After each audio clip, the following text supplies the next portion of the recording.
Peggy 16.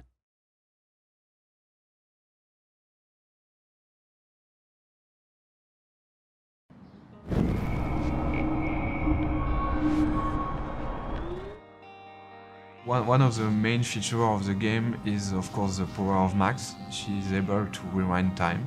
We knew we wanted to do something with the rewind mechanic that we had explored in Remember Me, and we started thinking of what can it mean in another context, and we started to bounce ideas around. Very soon, this idea of choice and consequence and being able to rewind them came about. You know, what does choice mean when you're able to rewind through them?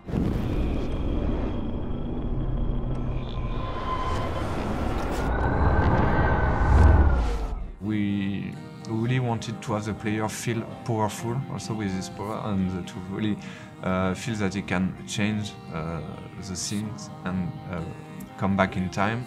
The game could exist without the rewind. It could be an classic adventure game, really interesting, I think, but this new layer allows the player to have a different experience, be able to see the direct consequence of a different choice. You could be happy with the outcome of the first episode, how it ends, and regret maybe later your choices and wish you have do something different. The player will want to have several walkthroughs to make sure they see all the outcomes. When you're dealing with some time travel, you need to define clear rules in order to be sure that it's working within the frame of your story of your game.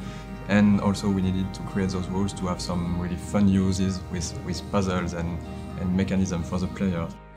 Chloe, you're stalling. I'm changing! Give me a minute! Just don't let me in, now. Please. 1 second! I'm changing! Give me a minute! Please. 1 second! My bra is stuck. I'm not screwing around, soldier. Chloe, open this door. So the idea is when Max is rewinding, she's keeping every knowledge she has. A bit like in the movie Groundhog Day, when I just spoke to you, I rewind, I remember everything you told me, and I can use it again when talking to you.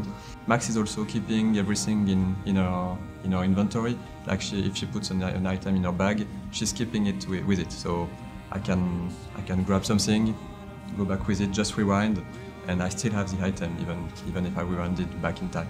This kind of rules, we use it a lot for puzzles and also to tell something about also the characters. Even in a dialogue puzzles, you will have some information, but those information will be related to the character. And we've made a lot of tests about the rewind, and should Max keep those information, should Max keep those items, should Max be rewinded herself by when she rewind. We have made a lot of tests about this, and we finalized those rules. It allows us to have very interesting puzzles and very also funny situations in the game with those rules. Max is not moving when she rewinds. This is also for the player something much more powerful, to be in a scene, to rewind the scene and to see all rewinded instead of being rewinded. Of course, we keep this rule since the beginning, nearly the beginning. The guys in the beginning were saying perhaps it could be better not to have it in the game, but we insist and we find the proper solution. And also for the artistic style, it's great. It's so crazy to see it, and Max also from the beginning, and what she is now is amazing. The work they have done is I'm just happy. Yeah, it was my little input, and they have done something great. So it's magic. It's all about finding solutions to problems, because when you design a mechanic, it never works in the first time. So even though it might sound cool, like the rewind gameplay, it's only when you put it in the game and you test it, and then you find that it's flawed, that you can iterate again on it, and that's really cool to improve stuff that we designed before. The rewind power is giving nightmares to developers and to level designers, but at the end it's a very powerful tool for Max and also of course for the player. I remember a lot of design discussions the guys had, very complex discussions about the impact of the rewind, what you can do, what you cannot do, how the player will understand the rewind, and Yeah, it's a challenge because as this is something that doesn't exist, it's science fiction, you have to make it consistent. At first, when I started production, the scope of the game was pretty small, and we were like only 2 or 3 designers on the team. And by the time, when time passed on, we were like 10 designers, and we cranked really the quality of the game. For the player, using this power is really something unique because you can rewind all a scene, so all the animation of a scene, all the particles, all the effects of a scene, all the sound of the scene. Can you give me an example of a photographer I cannot believe who perfectly this. captured the human condition in black and white? Okay, if I'm crazy, Anybody? I might as well go all the way. Bueller?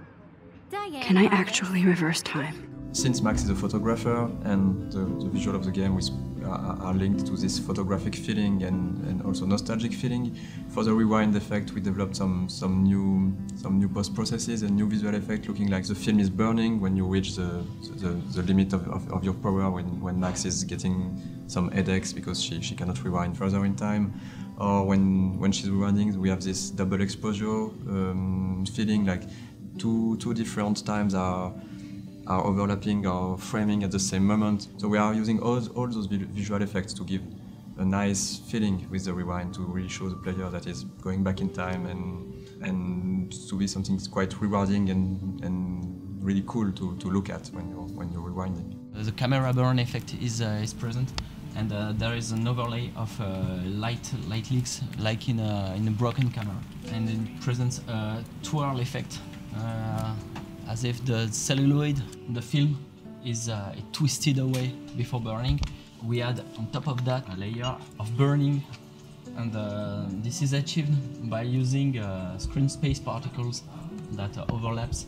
During this effect, Max is rendered as a blurred ghost, and the blurred effect is composited on top of the scene, but slightly offset, like it was a composition of photography. What we want to achieve is to see a reminiscence of Max. It's not the actual Max, but to overprint a ghost of what she has done previously. It's still a story of a character with a rewind power, so there is this story arc that is quite sci-fi, but there is also all those elements of real life that we wanted to deal with, and that's why the game is called Life is Strange. It's also something that's really important for us to talk about those real characters and real issues that some of our players might have experienced themselves already. Seeing people play the game will be the best reward. We've made some playtests, we've seen people giving us their feedbacks, and as soon as you see someone doing a specific thing that's a part of the gameplay that's not mandatory, you see people explore, people enjoying small stuff, smiling, having fun. It's the best feeling you can have. Life is not always so easy. Life is strange, and so you have to grow. And I think the game will help people grow, and I think it will help also video game to grow in a way. It's perhaps pretentious, but we want to bring the independent video game to our industry, and I think there is a huge place for it, and I think it will be very successful. Thanks to Square Enix, who were the first to believe in the project.